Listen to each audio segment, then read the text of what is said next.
It was a cold, gray morning when I heard the knock at my door.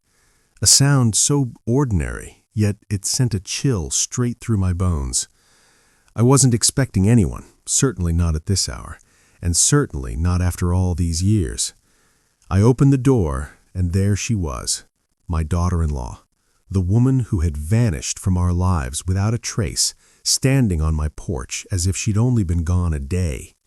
Her eyes were sharp, her posture rigid, and she clutched her purse like it was a lifeline. For a moment I couldn't speak. My mind raced back through nearly a decade of unanswered questions, of my grandson's tearful nights, of the silence she'd left behind. She didn't waste time on pleasantries. "I'm here for my son," she said, her voice steady but cold, "and for what's rightfully mine." The words hung in the air, heavy and impossible.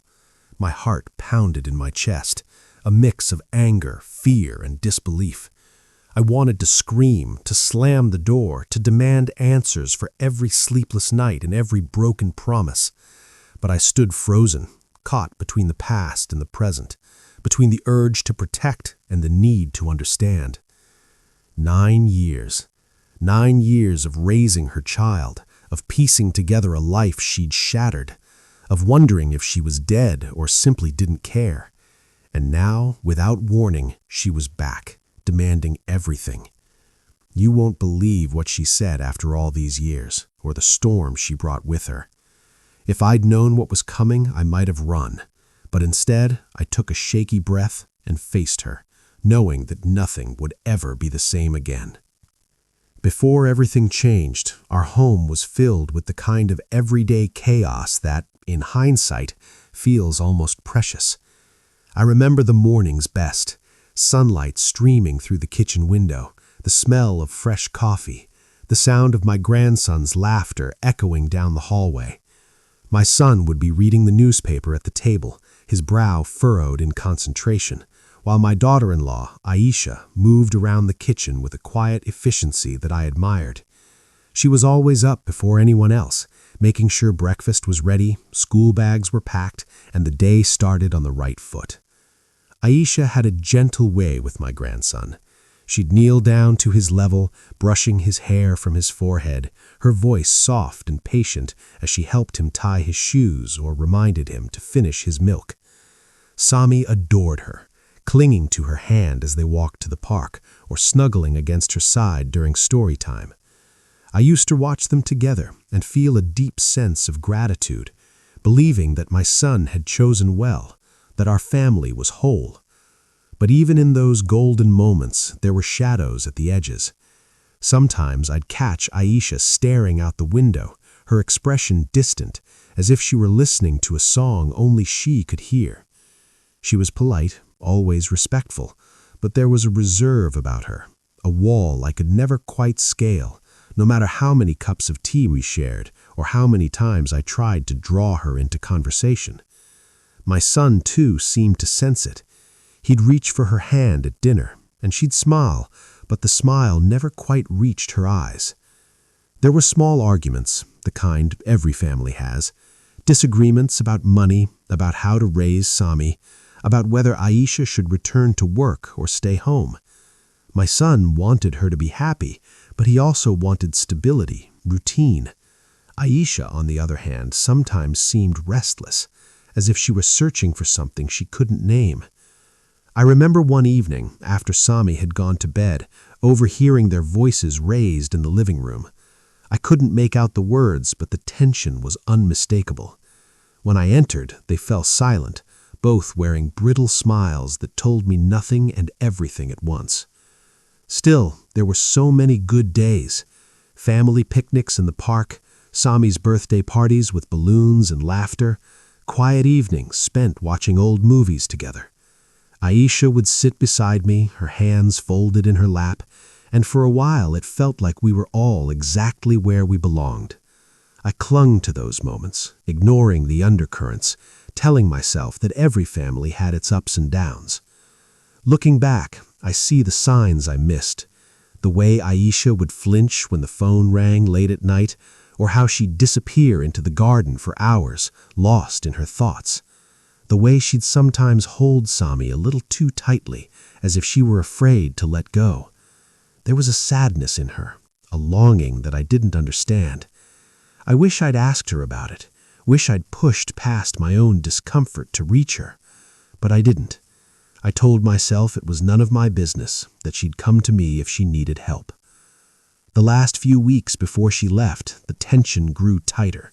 My son was working longer hours, trying to provide, but his absence only seemed to widen the gap between them. Aisha grew quieter, more withdrawn. She stopped joining us for dinner, claiming headaches or chores that needed her attention. Sami would ask where his mother was, and I'd reassure him, but I could see the confusion in his eyes. One night, I found Aisha sitting alone in the dark, her face streaked with tears. She wiped them away quickly, forcing a smile when she saw me. "Just tired," she said, her voice barely above a whisper. I wanted to comfort her, to tell her she wasn't alone, but the words caught in my throat. Instead, I squeezed her shoulder and left her there, alone with her sorrow. If I'd known what was coming, I would have done so many things differently. I would have listened more closely, reached out more often, tried harder to bridge the distance between us. But at the time, I believed in the strength of our family, in the love that bound us together. I never imagined that it could all unravel so quickly, or that the cracks I'd ignored would one day split our lives apart. Those days before she left are etched in my memory, bittersweet and fragile. They were the last days of innocence, the calm before the storm, and though I didn't know it then, everything was about to change forever. It was a Thursday, the kind of day that begins with the promise of routine. I remember the sky was overcast, the air heavy with the scent of rain that never quite fell. Sami was up early, chattering about a school project, his small hands sticky with jam as he ate his toast. My son had already left for work, his goodbye kiss to Aisha hurried, distracted. She stood at the window watching him drive away, her face unreadable in the pale morning light. I didn't notice anything unusual at first. Aisha moved to the motions of the morning, packing Sammy's lunch, tying his shoes, brushing his hair. She seemed quieter than usual, but I chalked it up to another sleepless night. She'd been restless lately, her eyes shadowed, her smiles fleeting. I asked if she was all right, and she nodded, her lips pressed into a thin line. "Just tired," she said, the same answer she'd given so many times before. After breakfast, she hugged Sammy a little longer than usual, her fingers trembling as she smoothed his hair. "Be good for Grandma," she whispered, her voice thick with something I couldn't name. Sammy grinned, oblivious, and ran off to find his backpack. I watched her watch him, a strange intensity in her gaze, as if she were memorizing every detail. She left the house soon after, saying she needed to run a few errands. I didn't think much of it. She often went out in the mornings, sometimes to the market, sometimes just for a walk to clear her head. I busied myself with chores, folding laundry, sweeping the kitchen, listening for the sound of her return. Hours passed. The clock ticked on, each minute stretching longer than the last. By lunchtime, I started to worry. I called her phone, but it went straight to voicemail. I tried again and again, each time my anxiety growing. I told myself she just lost track of time, that she'd walk through the door any minute, apologizing for worrying me. But as the afternoon wore on, that hope began to fade. Sammy came home from school, his face bright with stories, but when he asked where his mother was, I didn't know what to say. I tried to keep my voice steady, telling him she'd be back soon, but inside, panic was blooming. I called my son at work, my words tumbling out in a rush. He tried to calm me, but I could hear the fear in his voice too. We searched the neighborhood, asking neighbors if they'd seen her. No one had. We called her friends, her family, anyone who might know where she'd gone. No one had heard from her. My son drove through the city, checking the places she liked to visit, but every lead ended in disappointment. The hours dragged on, the sky darkened, and still there was no sign of her. That night, Sammy cried himself to sleep in my arms, his small body shaking with confusion and fear. My son sat at the kitchen table, his head in his hands, silent tears slipping down his cheeks. I moved through the house in a daze, checking every room, every closet, as if she might be hiding somewhere, waiting to be found. We never found a note, just silence. No explanation, no goodbye, not even a hint of where she'd gone or why. Her clothes were still in the closet, her favorite mug on the counter, her scent lingering in the hallway. It was as if she'd simply vanished, leaving behind a trail of questions that would haunt us for years to come. The days that followed blurred together. Police reports, desperate phone calls, sleepless nights spent staring at the ceiling, replaying every conversation, every moment searching for clues. Sammy asked for his mother every morning, his hopes slowly fading as the days turned into weeks. My son grew quieter, his grief hardening into something sharp and brittle. I tried to hold us together, to be strong for Sammy, but inside, I was unraveling. We clung to each other, three broken pieces of a family, trying to make sense of the senseless. The world moved on around us, but inside our home, time seemed to stand still. Every knock at the door, every unknown number on the phone sent a jolt of hope through my heart, only to be dashed again and again. We never found a note, just silence. And in that silence, 1,000 questions echoed, unanswered and unanswerable, marking the day our lives changed forever. In the days and weeks after Aisha disappeared, our home felt like a house with all the windows broken, cold, exposed, and battered by every passing storm. I tried to keep things together for Sammy's sake, but nothing felt normal anymore. Every morning, I woke up hoping it had all been a nightmare, that I'd find her in the kitchen humming softly, but the only sound was the hollow echo of her absence. Sammy was only 6, too young to understand the weight of what had happened, but old enough to feel the ache of it. He clung to me, his small hand gripping mine so tightly it sometimes hurt. He asked about his mother every day, his voice trembling with hope and confusion. "When is Mama coming home?" he'd whisper at bedtime, his eyes wide and searching. I never knew how to answer. I told him she loved him, that she was just away for a little while, but the lie tasted bitter on my tongue. Each night I tucked him in and watched him drift into restless sleep, his brow furrowed with worry even in his dreams. The routines that once gave our days structure now felt like empty rituals. I made his favorite breakfasts, packed his lunch, walked him to school, but everything was tinged with a sense of loss. At school drop-off, I felt the eyes of other parents on me, some filled with pity, others with suspicion. Whispers followed us down the hallways. "Did you hear? His mother just left. How could a woman do that to her own child?" I tried to ignore them, but their words clung to me like a second skin. At the grocery store, neighbors would stop me, their voices low and careful. "If you need anything, let us know," they'd say, but I could see the questions in their eyes. Some offered casseroles and kind words, but others kept their distance as if abandonment were contagious. I felt judged, as if I'd failed not just as a mother-in-law, but as a guardian, as a woman. I wondered if I'd missed some sign, some cry for help that could have changed everything. Sammy's confusion grew with each passing day. He became quieter, his laughter fading into silence. He started wetting the bed again, something he hadn't done in years. He drew pictures of our family, always leaving his mother's face blank. Sometimes he'd act out at school, throwing tantrums or refusing to participate.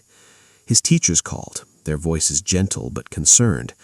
"He's having a hard time," they said. "He misses his mother." I wanted to scream that I missed her too, that I was doing my best, but all I could do was nod and promise to try harder. At home, I tried to fill the void with love and routine. We baked cookies, read stories, planted flowers in the garden. I let him sleep in my bed when the nightmares came, holding him close as he cried for the mother who had vanished. I told him stories about when he was a baby, about how much his mother loved him, about the happy days we'd shared. I wanted him to remember the good, not just the pain. But there were moments when the weight of it all threatened to crush me. Late at night, after Sami had finally fallen asleep, I'd sit alone in the living room, staring at the empty chair where Aisha used to sit. I'd replay every conversation, every argument, searching for answers that never came. I wondered if I was enough for Sami, if I could give him the love and stability he needed. I worried about my son, who had become a ghost in his own home, drifting through the days in a fog of grief and anger. The world kept turning, indifferent to our pain. Bills still needed to be paid, meals cooked, laundry folded. I moved through the motions, my heart heavy but determined. I promised myself that I would not let Sami be defined by his mother's absence, that I would fight for his happiness, no matter how broken I felt inside. There were small victories, days when Sami smiled, when he brought home a drawing from school, when he laughed at a silly joke. Those moments were like sunlight breaking through the clouds, reminders that life could still hold joy, even in the midst of sorrow. I clung to them, letting them carry me through the darkest days. But the questions never left us. Where was Aisha? Why had she gone? Would she ever come back? The silence she left behind was a wound that refused to heal, a constant reminder of all we had lost. And yet, in the midst of the confusion and heartbreak, I found a fierce determination to protect Sami, to give him the love and security he deserved. I didn't know what the future held, but I knew I would face it for his sake, no matter how hard it became. In the weeks that followed Aisha's disappearance, our lives became a blur of frantic activity and crushing disappointment. My son and I threw ourselves into the search, clinging to the hope that if we just tried hard enough, we would find her, or at least find out why she had left. The not knowing was a torment that gnawed at us day and night. The first step was the police. We sat in a sterile, echoing office, filling out forms and answering questions that made the whole ordeal feel even more surreal. The officer's pen scratched across the paper as he asked about Aisha's habits, her friends, her mental state. Did she have any enemies? Had she seemed depressed? Was there any history of trouble at home? My son's jaw clenched tighter with every question, his eyes dark with worry and guilt. I tried to remember every detail, every conversation, but my mind was a jumble of fear and regret. They filed a missing persons report, but as the days passed, it became clear that Aisha was just one more lost faces in a city that never stopped moving. The police did what they could, checked hospitals, shelters, bus stations, but there were no leads, no sightings, nothing to suggest where she might have gone. Each time the phone rang, my heart leapt with hope, only to crash back down when it was another dead end. We reached out to everyone we could think of. My son called her family, but they were as shocked and confused as we were. Her friends hadn't heard from her, and none of them could offer any clues. We scoured her social media, looking for any sign, any message, but her accounts had gone silent. I even checked her favorite places, the little cafe by the park, the library, the old bookstore she loved, but there was no trace of her. Rumors began to swirl, as they always do in times of crisis. Some whispered that she had run off with another man, others that she had suffered a breakdown and was wandering the streets. A few suggested that she simply grown tired of her life and decided to start over somewhere new. Each rumor was a fresh wound, a new way to torture ourselves with what-ifs and maybes. I tried to shield Sami from the gossip, but even he could sense the tension in the air, the way people looked at us with a mix of pity and suspicion. The emotional toll was relentless. My son became obsessed, barely sleeping, barely eating, his life consumed by the search. He put up flyers, called hospitals, checked morgues, every parent's nightmare. I watched him unravel, helpless to ease his pain. At night, I heard him pacing the floor, his footsteps heavy with grief. Sometimes I found him sitting in Sami's room, staring at the wall, lost in memories of happier times. I tried to be strong for both of them, but there were moments when the weight of it all threatened to break me. I would sit at the kitchen table long after everyone else had gone to bed, staring at the phone, willing it to ring with good news. I replayed every conversation I'd ever had with Aisha, searching for some clue I might have missed. Was there something I could have said or done to keep her from leaving? The guilt was a constant companion, whispering that I had failed her, failed my family. As the weeks turned into months, hope began to fade. The police called less often, the flyers grew tattered and faded, and the world moved on. But we couldn't. Every day was a struggle to keep going, to keep believing that answers would come. Sami stopped asking about his mother as often, but I could see the question still burning in his eyes. My son grew quieter, his grief settling into a dull ache that never quite left him.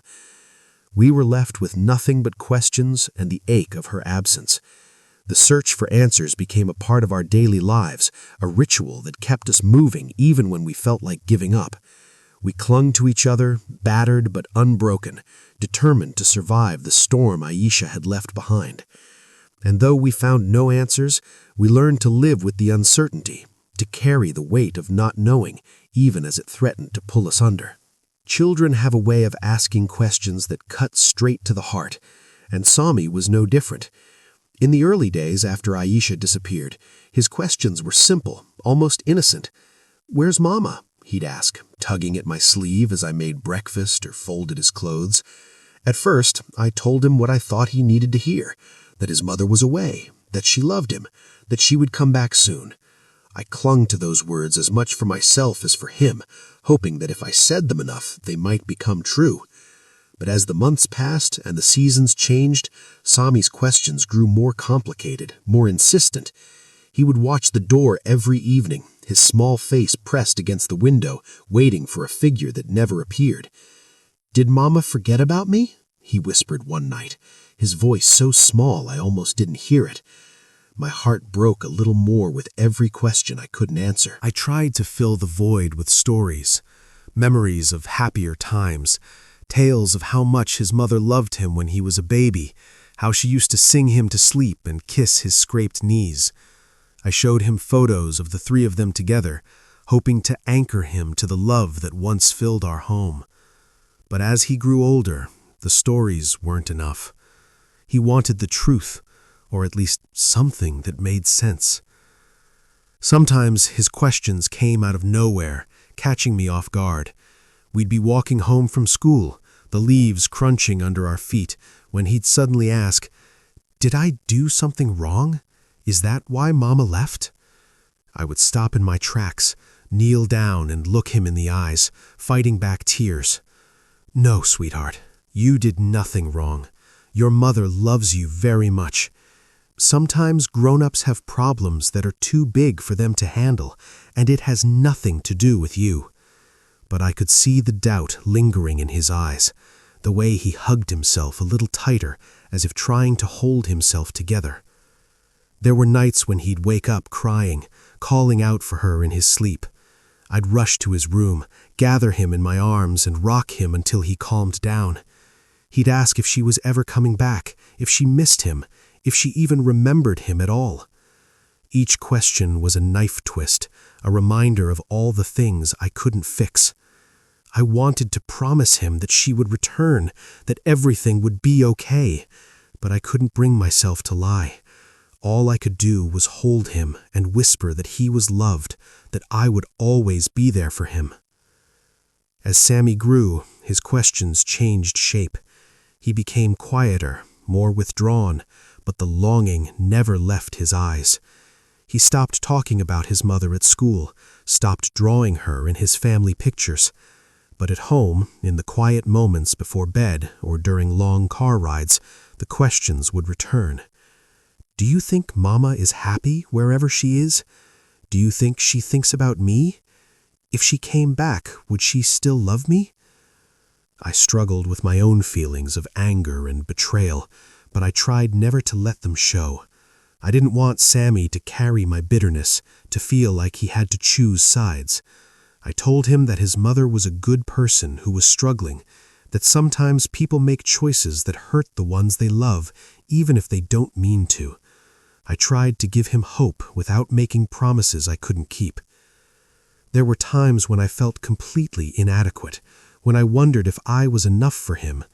I worried that my answers were never the right ones, that I was failing him in ways I couldn't see.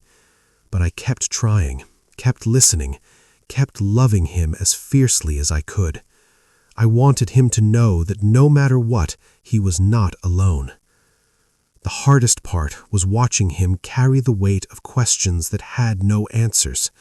I saw it in the way he hesitated before joining in at birthday parties, the way he looked at other children with their mothers, the way he sometimes stared at the empty seat at the dinner table. I wished I could shield him from the pain, but all I could do was walk beside him, holding his hand through the darkness. Time, I learned, is both a healer and a thief. In the months and years after Aisha's disappearance, our lives slowly reshaped themselves around the emptiness she left behind. At first, every day felt like a struggle just to get through, but as the seasons changed, so did we. The pain never truly left, but it softened at the edges, making room for something new. Sammy and I built our own routines, small rituals that gave our days structure and meaning. Every morning, I'd wake him with a gentle shake, and he'd groan and bury his face in the pillow, pretending to be asleep. I'd play along, pulling back the covers and threatening to tickle his feet until he finally burst out laughing. We'd eat breakfast together, sometimes pancakes, sometimes just toast and jam, and talk about what the day might bring. These simple moments became the anchors of our new life. After school, we'd walk home hand in hand, stopping to admire the neighbor's garden or to watch the clouds drift across the sky. Sammy would tell me about his day, his voice growing more animated as he described a new game at recess or a story his teacher had read. I cherished these conversations, grateful for every glimpse of his growing confidence and curiosity. We found comfort in shared activities. On weekends, we'd bake cookies or plant flowers in the backyard, our hands covered in flour or dirt, our laughter echoing through the house. Sometimes we'd curl up on the couch with a stack of library books, reading until the sun dipped below the horizon. I watched Sammy's world expand, his interests blossoming as he discovered new hobbies and made new friends. But even as we built this new life, the pain of Aisha's absence lingered. There were moments when the loss hit us unexpectedly, a song on the radio, a familiar scent, a mother and child laughing together at the park. I'd catch Sammy staring off into the distance, his eyes clouded with memories he couldn't quite express. On those days, I held him a little closer, letting him know it was okay to miss her, that it was okay to feel sad even when we were happy. Our bond deepened in ways I hadn't anticipated. Sammy became not just my grandfather, but my companion, my confidant, my reason to keep moving forward. We learned to lean on each other, to share our fears and hopes, to celebrate small victories and comfort each other through setbacks. I tried to be both grandmother and mother to him, offering guidance and support while giving him space to grow into himself. There were challenges, of course. Some days the weight of responsibility felt overwhelming. I worried constantly about Sammy's future, about whether I was making the right choices, about how to answer the questions that still haunted us both. There were nights when I lay awake, listening to the quiet house, wondering if I was enough for him, if I could ever fill the void she had left behind. But there was hope, too. I saw it in Sami's resilience, in the way he bounced back from disappointment, in the way he reached out to others with kindness and empathy. I saw it in the friendships he formed, in the teachers who praised his creativity and determination, in the way he began to dream about the future again. Slowly, the shadows receded, replaced by the light of new possibilities. We celebrated milestones together, birthdays, school achievements, holidays that once felt too painful to face. Each celebration was tinged with a bittersweet ache, but also with gratitude for the life we were building. We learned to honor the past without letting it define us, to remember Aisha with love while embracing the present. Through it all, I reminded Sami, and myself, that families are not defined by who is missing, but by who remains. We were still a family, even if we looked different than we once did. We had survived heartbreak and loss, and in the process, we had discovered a strength we never knew we had. Our new life was not the one we had planned, but it was ours. And in the quiet moments, when the pain faded and hope took its place, I realized that we were not just surviving, we were learning to live again. It had been years since Aisha vanished, years since we'd heard anything that even hinted at her existence. By then, Sami was a teenager, taller and more thoughtful, his childhood wounds hidden beneath layers of new experiences and hard-won resilience. Life had settled into a rhythm, the sharp edges of our loss dulled by time and routine. I had almost convinced myself that we would never hear from her again, that the silence she left behind was permanent. Then, one ordinary afternoon, everything changed with the arrival of a single envelope. I found it in the mailbox, wedged between bills and advertisements. There was no return address, just my name written in a hand I hadn't seen in nearly a decade. My heart stuttered in my chest as I turned the envelope over and over, searching for some clue, some sign that this was real. The paper was thin, the ink slightly smudged, as if the writer's hand had trembled. For a long moment, I just stood there on the porch, the world around me fading into a hush.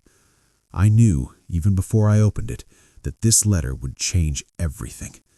My hands shook as I broke the seal, unfolding the single sheet of paper inside. The words were brief, almost cautious. She didn't say where she was or why she had left, only that she was alive and thinking of us. She asked about Sami, how he was, what kind of person he was becoming. There was an apology too, but it was thin, almost hidden between the lines. She wrote that she missed him, that she hoped one day he could forgive her. And then, at the very end, a question. Would we be willing to see her if she returned? I read the letter over and over, searching for meaning in every word, every hesitation. Was this really from Aisha?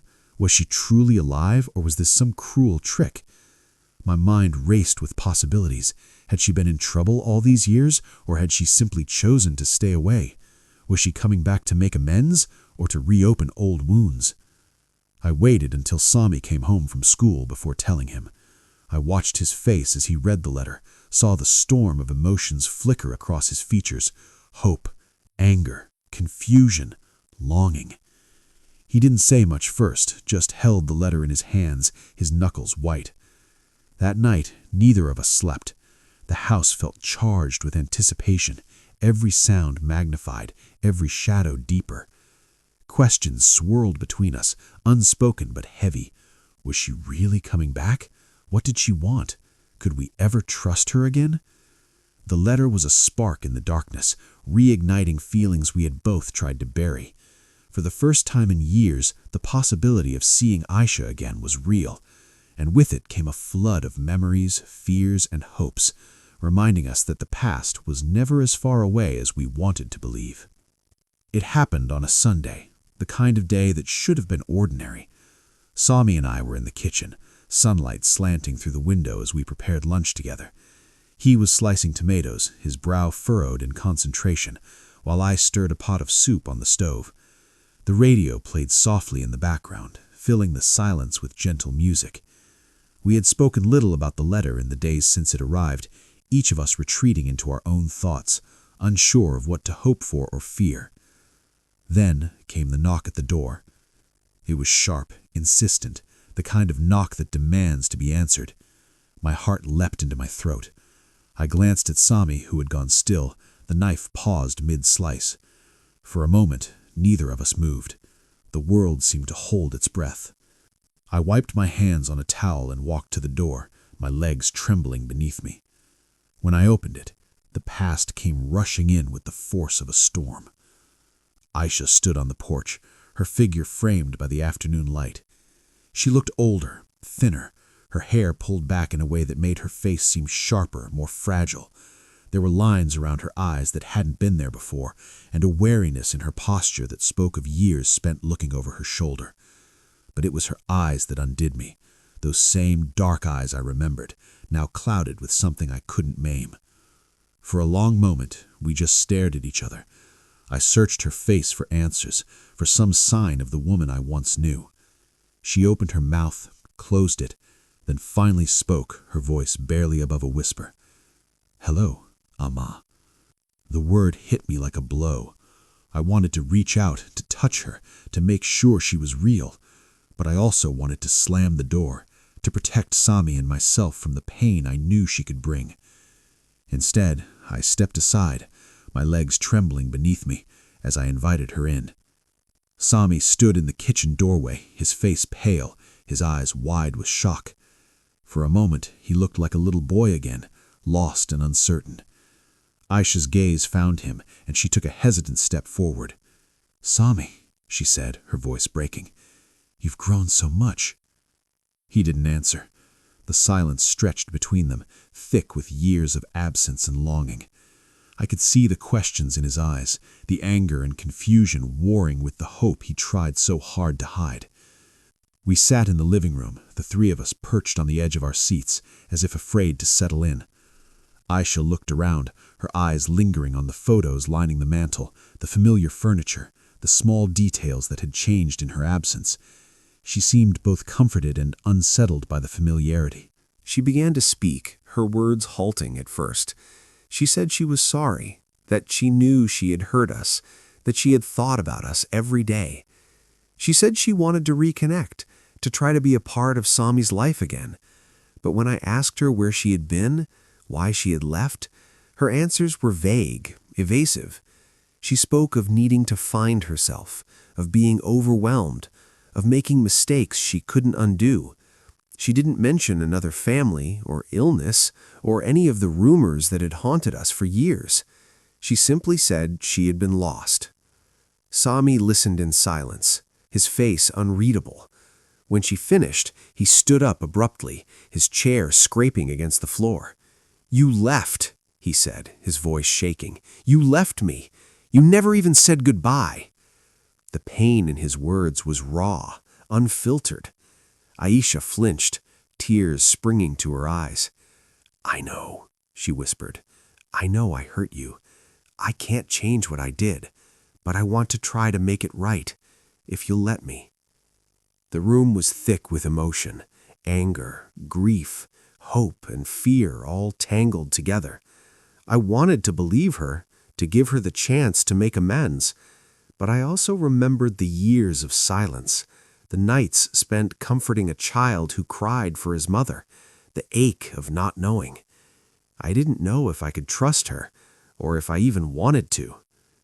We spent the afternoon talking, the conversations circling around the same questions, the same wounds. Aisha tried to explain, but her words only seemed to deepen the confusion. She said she wanted to reconnect, to be a family again, but she didn't say how or what that would look like. Her motives were a mystery. Was she truly sorry, or was there something else she wanted? As the sun began to set, Aisha stood to leave. She looked at Sami, her eyes pleading. "I'll be staying nearby for a while. If you want to see me, I'll be here. I just want a chance to know you again." Sami didn't answer. He turned away, his shoulders tense. I walked Aisha to the door, my heart heavy with uncertainty. She paused on the porch, her hand on the railing. "Thank you for letting me in," she said softly. "I know I don't deserve it." I watched her walk away, her figure growing smaller with each step. When I closed the door, I found Sami standing in the hallway, his face streaked with silent tears. I gathered him in my arms, holding him as tightly as I could, wishing I could protect him from the storm that had just blown back into our lives. That night, the house felt different, charged with the electricity of old wounds reopened, of hope and fear colliding. Aisha was back, but nothing was simple. Her return had brought more questions than answers, and I knew that the hardest part was still to come. The days after Aisha's return were a blur of uncertainty and unease. She called a few times, asking if she could see Sami, and though he agreed to meet her in public places, a park bench, a quiet cafe, he always came home afterward with a storm behind his eyes. I tried to be patient, to let them find their own way, but the tension in our home was thick enough to taste. I could feel it in the way Sami moved, restless and distracted, and in the way I found myself listening for the phone, dreading what might come next. It didn't take long for Aisha's true intentions to surface. One evening, she called and asked if she could come over to talk. Her voice was polite, almost formal, but there was a note of urgency I couldn't ignore. I agreed, hoping for clarity, maybe even closure. Instead, I found myself facing a storm I hadn't seen coming. She arrived just after sunset, her face set in determined lines. Sami was in his room, headphones on, lost in music that was too loud and too angry for my taste. I invited her to sit, and for a moment we just looked at each other, the silence between us heavy with all the things we'd never said. Aisha didn't waste time. "I want to be honest with you," she began, her hands folded tightly in her lap. "I want to be a part of Sami's life again. I know I have no right to ask, but I want to try. I want to be his mother." I felt a cold wave of dread wash over me. "He's not a little boy anymore," I said quietly. "He's grown up without you. You can't just step back in and expect—" She cut me off, her voice rising. "I know I made mistakes. I know I hurt him, but I'm still his mother. I have rights." The word hung in the air, sharp and final. Rights. I felt my hands tremble in my lap. "What are you saying, Aisha?" She took a deep breath, her eyes never leaving mine. "I want to take Sami with me. I want custody. I want to give him a fresh start, away from all this pain. And—" She hesitated, her gaze flickering to the family photos on the wall. "I know about the inheritance. I know my husband left money for Sami and for me. I want my share. I need it to build a new life for us." For a moment, I couldn't breathe. The room seemed to shrink around me, the walls closing in. "You left him," I whispered, my voice shaking. "You left us. You never even said goodbye." The pain in his words was raw, unfiltered. Aisha flinched, tears springing to her eyes. "I know," she whispered. "I know I hurt you. I can't change what I did, but I want to try to make it right, if you'll let me." The thought of all the nights I'd spent comforting Sami, all the birthdays and holidays she'd missed, all the questions I'd never been able to answer. I thought of the years I'd spent holding our family together with nothing but love and sheer willpower, and now she wanted to sweep in and take it all away. Sami must have heard the raised voices because he appeared in the doorway, his face pale and drawn. "What's going on?" he asked, his eyes darting between us. Aisha stood up, her posture rigid. "Sami, I want you to come live with me. I want us to be a family again. I can give you things you've never had, a new home, new opportunities. I can make up for lost time." He stared at her, disbelief and anger warring on his face. "You think you can just show up and take me away after all these years?" She reached for him, but he stepped back, shaking his head. "You left. You didn't even say goodbye. Why should I trust you now?" Aisha's voice broke, but her resolve didn't. "Because I'm your mother, because I love you, and because I have a right to be in your life." The room erupted in tension, the air crackling with pain and accusation. I tried to speak, to calm things down, but the words wouldn't come. Sami's fists were clenched at his sides, his whole body trembling. "You don't get to decide what's best for me," he said, his voice low and fierce. "You don't get to take me away from the only home I've ever known." Aisha's eyes filled with tears, but she didn't back down. "If you won't come willingly, I'll go to court. I'll fight for custody, and I'll fight for my share of the inheritance. I have nothing left, and I won't walk away empty-handed." The threat hung in the air, heavy and poisonous. I felt something inside me snap, a mix of fear, anger, and a desperate need to protect Sami from more heartbreak. "I can try," I said, my voice steadier than I felt, "but you'll have to go through me first." Aisha glared at me, her jaw set. "I will. I'm not leaving without what's mine." She turned and walked out, slamming the door behind her. The sound echoed through the house, rattling the windows and my already fragile heart. Sammy stood in the middle of the room, breathing hard, his eyes shining with unshed tears. I went to him, wrapping my arms around his shoulders, feeling the weight of the world pressing down on both of us. "I won't let her take you," I whispered fiercely. "You're my family. You always will be." But even as I held him, I knew the battle was just beginning. Aisha's return had torn open old wounds and created new ones, and now we were facing a fight that would test the very limits of our love and strength. The future was uncertain, the path ahead filled with obstacles and pain. But I promised myself, and Sammy, that I would not let her take everything we had fought so hard to build. Not without a fight. The days that followed Aisha's ultimatum were some of the hardest I can remember. Our home, once a place of fragile peace, became a battleground of whispered arguments and tense silences. The news of her demands spread quickly through the family, and soon everyone had an opinion, some loud, some quietly simmering, but all impossible to ignore. My son, Sammy's father, had always been the glue that held us together, but now his absence was felt more keenly than ever. His siblings, Sammy's aunts and uncles, rallied around us, but not all in the same way. My eldest daughter, always practical and fiercely protective, was adamant that we fight Aisha with everything we had. "She abandoned him, Amma," she said, her voice sharp with anger. "She doesn't deserve a second chance, let alone a claim to his life or the inheritance. We have to protect Sammy." But my younger son, ever the peacemaker, saw things differently. "She's still his mother," he argued, his tone gentle but insistent. "Maybe she's changed.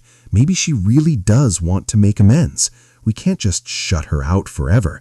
Sammy deserves the truth, and maybe he deserves a relationship with her, if that's what he wants." The argument spilled over into every conversation, every family gathering. Old wounds, long buried, were suddenly raw and exposed. My eldest daughter reminded us all of the pain Aisha had caused, the years of silence, the way Sammy had cried himself to sleep night after night. My younger son countered with memories of happier times, of the way Aisha had once loved her child, of the possibility of forgiveness and healing. Even Sammy's cousins who had grown up alongside him were divided. Some were angry on his behalf, vowing to stand by him no matter what.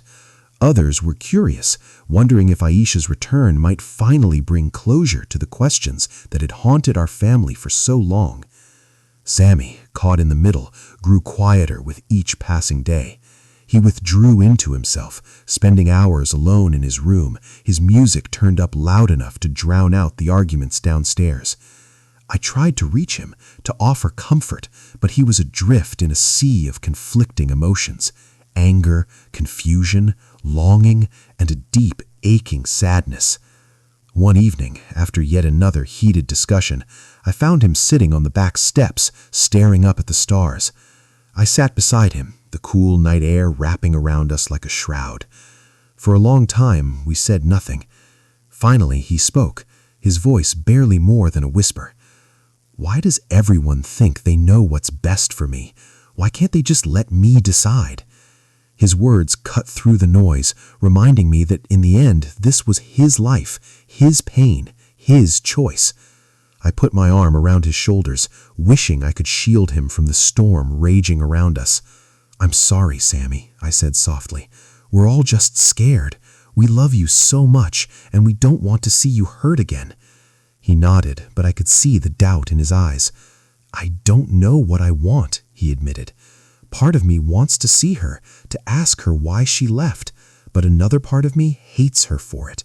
I don't know if I can ever forgive her." The family meetings grew more fraught, each side digging in their heels, unwilling to budge. Some suggested mediation, others threatened legal action. The inheritance became a symbol of everything we stood to lose, not just money, but trust, stability, and the fragile sense of family we had managed to rebuild. I found myself torn, my loyalties tested in ways I never expected. I wanted to protect Sammy, to honor the years I had spent raising him, but I also saw the pain in his eyes, the longing for answers only his mother could provide. I worried that in our efforts to shield him, we might be denying him the chance to heal. The house felt smaller, the walls closing in as the arguments grew louder. Meals were eaten in silence, doors slammed, tears shed behind closed doors. The unity we had fought so hard to maintain was unraveling, thread by thread. In the end, it was Sami who forced us to confront the truth. One night, he stood in the middle of the living room, his voice shaking but determined. "I need to figure this out for myself," he said, looking each of us in the eye. "I appreciate everything you've done for me, but this is my life. I have to decide what happens next." His words silenced the room, the weight of them settling over us like a heavy blanket. For the first time, I realized that the only way forward was to let go, to trust Sami to make his own choices, even if it meant risking more pain. The family was divided, our loyalties tested, our wounds reopened. But in that moment, I saw a glimmer of hope, a chance for Sami to find his own path, to heal in his own way. And as hard as it was, I knew I had to let him go, to stand by him no matter what he chose. The threat of court was no longer just words. Within a week, a letter arrived from Aisha's lawyer, formal and cold, demanding custody of Sami and her share of the inheritance. The paper trembled in my hands as I read it, the legal language sharp as knives. It was official now. Our family's pain would be dragged into the open, dissected by strangers in a courtroom. I felt sick with dread, but I knew I had to fight. For Sami, for the life we'd built. The weeks leading up to the hearing were a blur of meetings with lawyers, gathering documents, and reliving every painful memory. Our home became a war room, stacks of paperwork and legal pads covering the kitchen table. My eldest daughter took charge, organizing everything with a fierce determination, while my younger son tried to keep the peace, urging us to stay calm and hopeful. Sami watched it all with a haunted look, his shoulders hunched beneath the weight of decisions he never asked for. The day of the hearing arrived, gray and cold, the sky heavy with rain. We sat in the courthouse waiting room, the air thick with tension. Sami was quiet, his hands clenched in his lap, his eyes fixed on the floor. I wanted to reach for him, to offer comfort, but I knew he needed space. He was no longer a little boy. I had to trust him to find his own strength. When our case was called, we filed into the courtroom, the walls high and imposing, the judge's bench looming above us. Aisha sat across the aisle, her lawyer at her side. She looked nervous but resolute, her eyes flickering to Sami and then away. I wondered what she saw when she looked at him, her son or a stranger. The proceedings began, with the lawyers arguing over facts and timelines, their voices echoing in the cavernous room. Aisha's lawyer painted her as a mother desperate to reconnect, a woman who had suffered and now wanted to make amends. Our lawyer countered with the years of abandonment, the trauma Sami had endured, the stability and love he'd found in our home. The judge listened, impassive, taking notes as the story of our family was laid bare. Then came the testimonies. I was called first, my heart pounding as I took the stand. I spoke of the day Aisha left, of the confusion and heartbreak, of the years spent picking up the pieces. I tried to be fair, to acknowledge her pain, but I couldn't hide my anger or my fear of losing Sami. My voice shook as I described the nights he cried for his mother, the way he clung to me, the small victories and setbacks of our life together. Aisha testified next. She spoke of regret, of feeling lost and overwhelmed, of mistakes she wished she could undo. She said she loved Sami, that she had never stopped thinking of him, that she wanted a chance to be his mother again. Her words were raw, her tears real, but I saw the judge's eyes narrow at her evasions, the gaps in her story. Other family members spoke, my daughter, my son, even a neighbor who had watched Sami grow up. Each voice added another layer to the story, painting a picture of a boy who had suffered but survived, who had found love and stability in the most unlikely of circumstances. Finally, it was Sami's turn. He stood, tall and trembling, his voice barely above a whisper at first. The judge asked him simple questions: how he felt about his mother, what he wanted for his future. Sami hesitated, glancing at me, then at Aisha. I held my breath, willing him to find his voice. "I don't hate my mother," he said, his words slow and careful. I used to think she left because of me, but now I know it wasn't my fault. I know she was hurting too, but I don't want to leave my home. This is where I feel safe. My grandmother raised me. She's been there for me every day. I want to stay with her." The courtroom was silent, the weight of his words settling over everyone. Aisha's face crumpled, tears streaming down her cheeks. I felt my own eyes fill, pride and heartbreak mingling in my chest. The lawyers made their final arguments, each side pleading for what they believed was best. The judge listened, her expression unreadable, then called a recess to consider the evidence. We waited in the hallway, nerves frayed, hope and fear battling inside me. When we were called back in, the judge's decision was clear. Sami would remain in my custody. Aisha would have the right to supervised visitation, a chance to rebuild her relationship with her son, but only if Sami agreed. The inheritance would be protected for Sami's future, with clear boundaries set for how it could be used. Relief washed over me, so powerful it left me trembling. Aisha sobbed quietly, her dreams of reclaiming the past slipping through her fingers. I wanted to comfort her, to tell her that it wasn't too late to be a part of Sami's life, but I knew those words would have to come from him. As we left the courthouse, Sami slipped his hand into mine, his grip strong and sure. "Thank you," he whispered. I squeezed his hand, my heart full of gratitude and sorrow for all we had endured. The legal battle was over, but the wounds would take time to heal. Still, for the first time in a long while, I felt hope. Hope that we could move forward, that Sami could find peace, and that maybe, just maybe, our family could begin to mend. In the weeks after the court's decision, life began to settle into a new, uneasy rhythm. Aisha kept her distance, honoring the judge's order for supervised visits, but she seemed changed, quieter, more fragile, as if the fight had drained the last of her strength. Sami was cautious, agreeing to see her only in public places, always with someone else present. I watched them from a distance, my heart torn between relief and sorrow, wondering if there was any way to truly heal the wounds that had been laid bare. Then, one afternoon, Aisha asked to speak with me alone. We met at a small cafe, the kind of place we used to visit together in the early days, before everything fell apart. She looked tired, her eyes shadowed, her hands trembling as she wrapped them around a cup of tea. For a long time she said nothing, just stared into the steam rising from her cup. Finally she spoke, her voice barely more than a whisper.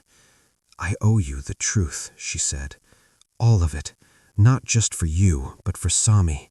He deserves to know why I left." I braced myself, unsure what to expect. Over the years, I'd imagined 1,000 reasons. Another man, a secret addiction, a mental breakdown, but nothing prepared me for what she revealed. Aisha told me about the years leading up to her disappearance, how she had felt trapped and isolated, overwhelmed by the expectations placed on her as a wife and mother. She spoke of the pressure to be perfect, to never show weakness, to always put her family first. She confessed that she had struggled with depression, a darkness that crept in after Sami was born and never truly left. She had tried to hide it, afraid of being judged, afraid of disappointing us all. But there was more. She told me about the betrayal she had suffered, how my son, Sami's father, had been unfaithful, how she had discovered his affair by accident, how the knowledge had shattered her already fragile sense of self. She had confronted him, but he had denied it, gaslighting her until she questioned her own sanity. The pain of his betrayal, combined with her own feelings of inadequacy, became too much to bear. She said, "I felt like I was drowning," her tears streaming down her face. "Every day I woke up wishing I could disappear. I loved Sami, but I was so afraid I would ruin him, that my sadness would poison him. When I left, it wasn't because I didn't love him. It was because I thought he'd be better off without me." Her words hit me like a tidal wave. I remembered the signs I'd missed, the distant looks, the sudden tears, the way she'd withdrawn from us all. I realized how quick I'd been to judge, how little I'd understood the pain she was carrying. Aisha went on to explain that after she left, she had tried to start over, but the guilt and shame followed her everywhere. She had wanted to reach out, but every time she tried, she convinced herself that it was too late, that Sami would be better off forgetting her. It was only after years of therapy and hard work that she found the courage to return, to face the family she had left behind. "I know I can't undo the past," she said, her voice shaking, "but I want to be honest now. I want Sami to know the truth, even if he never forgives me." I sat in silence, absorbing the weight of her confession. I thought of Sami, of the questions that had haunted him for so long, of the anger and confusion that had shaped his childhood. I realized that for all the pain Aisha had caused, she had suffered too, alone, afraid, and misunderstood. When I finally spoke, my voice was gentle. "You should tell him. He deserves to hear it from you. Maybe it won't change everything, but it's a start." Aisha nodded, wiping her tears. "I will, I promise." That evening, she met with Sami, her hands shaking as she told him the truth. I watched from a distance as he listened, his face a mask of shock and sorrow. When she finished, he didn't say anything for a long time. Then, quietly, he reached out and took her hand. The truth didn't erase the years of pain, but it brought a measure of understanding, a chance for forgiveness, or at least acceptance. The secrets that had poisoned our family for so long were finally in the open, and with them came the possibility of healing. For the first time, I felt hope, not just for Sami, but for all of us. The truth had set us free, and now, at last, we could begin to move forward. The day of our confrontation arrived with a heaviness I could feel in my bones.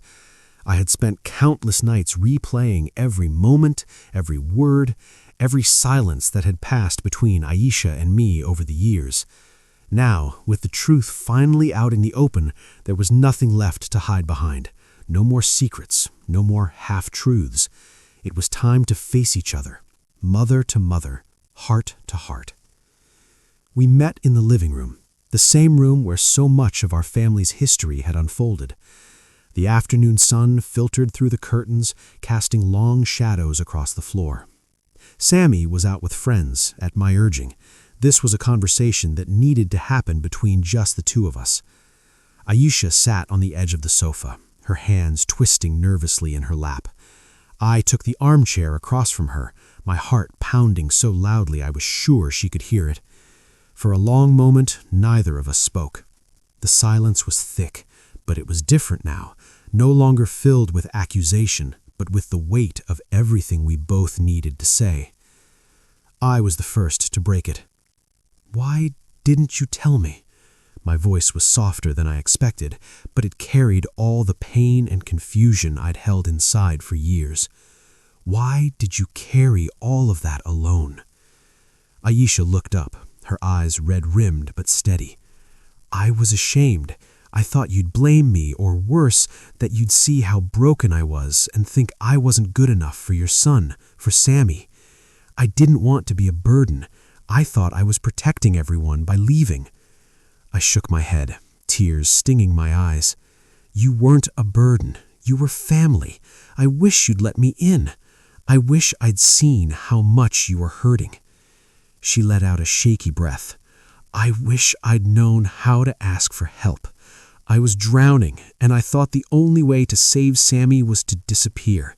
But all I did was hurt him and you. I see that now. The words hung between us, raw and honest. I felt anger and sorrow warring inside me, but also a strange sense of relief. For the first time, I understood the depth of her pain, the desperation that had driven her away.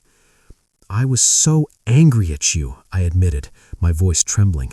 I hated you for leaving him, for leaving me to pick up the pieces. But I was also angry at myself. I should have seen the signs. I should have done more. Aisha's tears spilled over, and she covered her face with her hands. I'm sorry, she sobbed. I'm so sorry. I know I can never make up for what I did, but I want to try. I want to be there for Sammy, even if it's just as a friend, even if he never calls me Mom again. I moved to sit beside her, reaching out to take her hand. It was cold and trembling, but she didn't pull away. I know he needs time, I said gently, but he also needs the truth. He needs to know that none of this was his fault, that he was always loved, even when you couldn't be here. She nodded, wiping her eyes. I'll tell him. I'll answer every question, no matter how hard. I owe him that much. We sat together in silence, the years of pain and misunderstanding slowly giving way to something softer, compassion, forgiveness, maybe even the beginnings of trust. I realized that for all our differences, we were both mothers who had done our best in impossible circumstances. We had both made mistakes, both suffered, both loved Sammy with everything we had. I want you to know, I said quietly, that I don't hate you. I never truly did. I was hurt and I was scared, but I always hoped you'd come back. Not just for Sammy, but for yourself. You deserve a chance to heal too. Aisha looked at me, her eyes shining with gratitude and regret.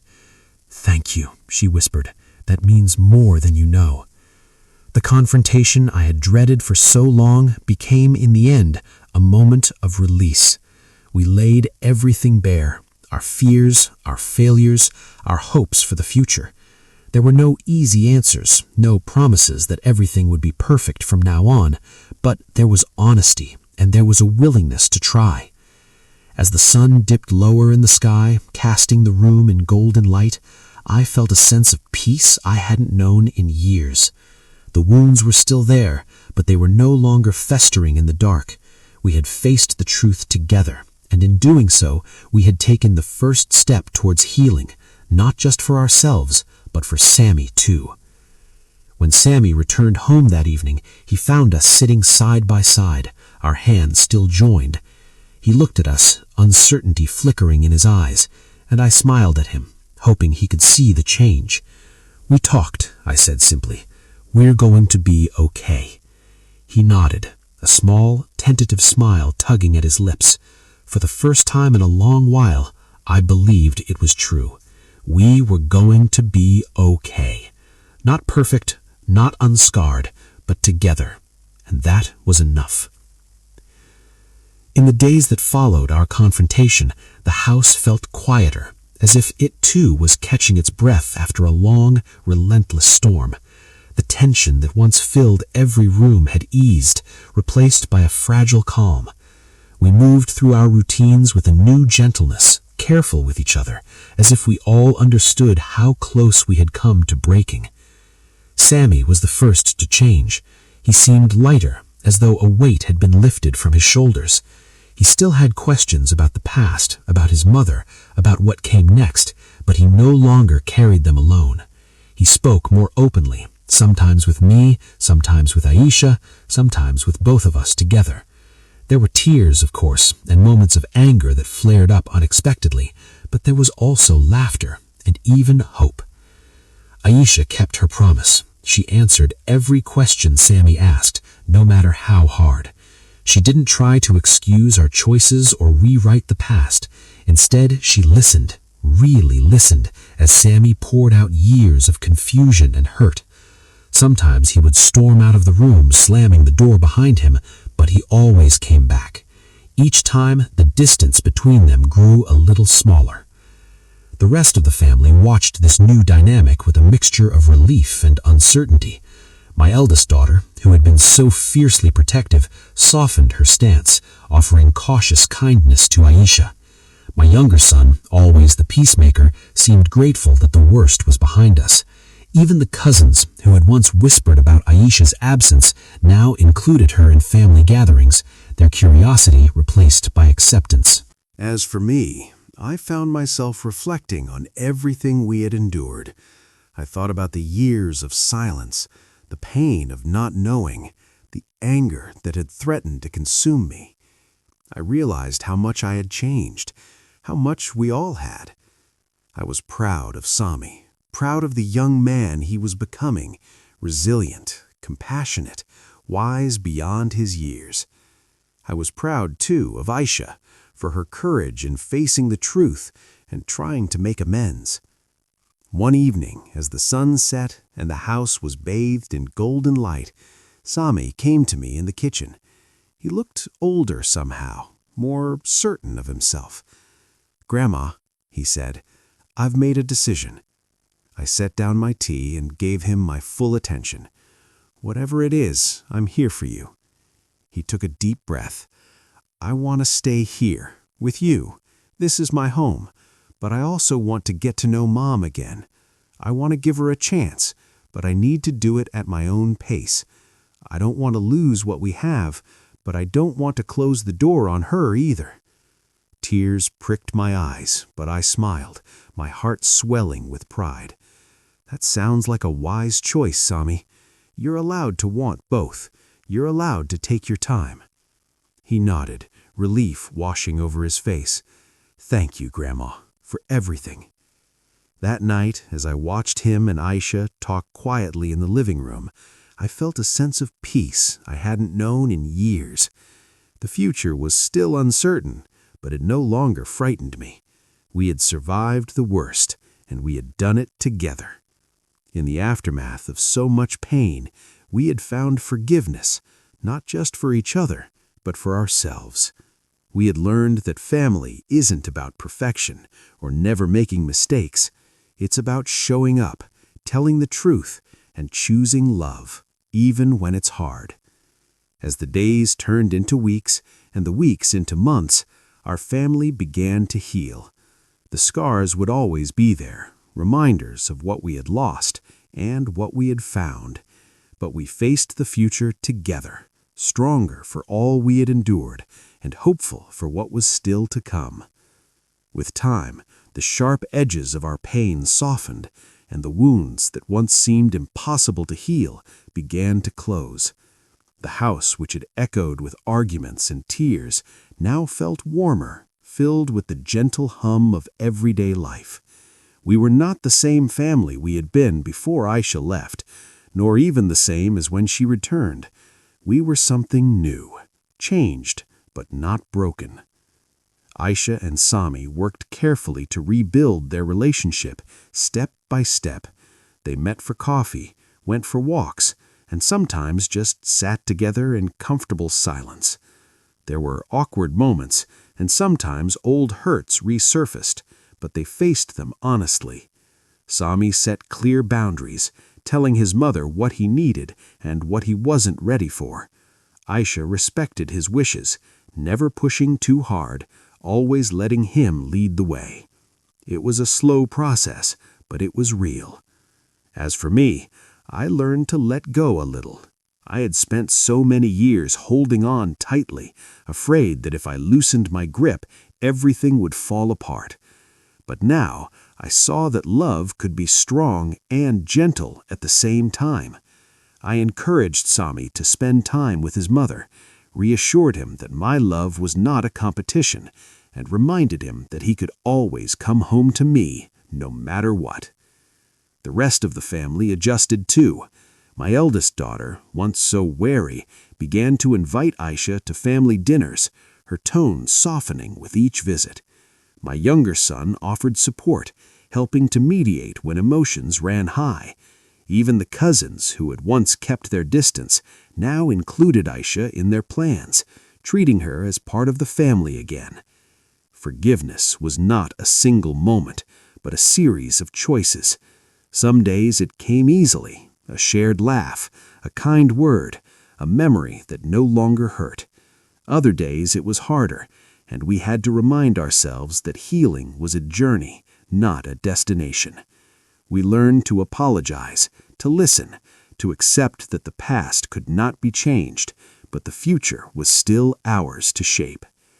Aisha, for her part, worked hard to earn back our trust. She found a job, started therapy, and made a point of being present for Sami in ways she never had before.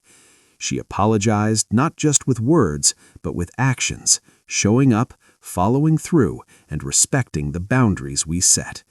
Over time, I saw the fear in her eyes replaced by hope, and the guilt that had weighed her down begin to lift.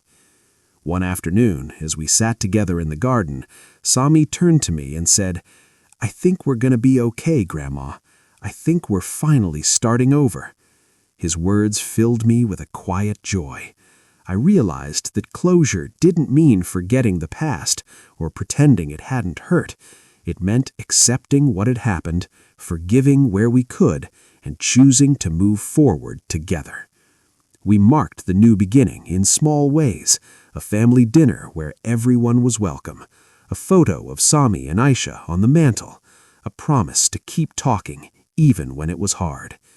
We celebrated birthdays and holidays, not as a perfect family, but a real one, flawed, resilient, and bound by love. As the seasons changed, so did we. The pain of the past became a story we could tell, not a wound we had to hide. We honored what we had lost, but we also embraced what we had found, a deeper understanding of each other, a renewed sense of hope, and the courage to begin again. In the end, our family was not defined by the mistakes we had made, but by the love we chose to give each other day after day. We set new boundaries, built new traditions, and looked to the future with open hearts. And as we stepped into this new chapter, I knew that whatever came next, we would face it together, stronger, wiser, and more united than ever before. Looking back, I realized our story is one of heartbreak and healing, of mistakes and second chances. We learned that even the deepest wounds can begin to heal when truth and forgiveness are given space to grow. Our family isn't perfect, but we're stronger for all we had endured and for the love we chose again and again. But if you thought this was dramatic, wait until you hear what happened when she tried to come back a second time. That chapter brought twists none of us could have imagined. Have you ever faced a family crisis or a moment of unexpected forgiveness? Share your story in the comments below. I'd love to hear how you found your way through.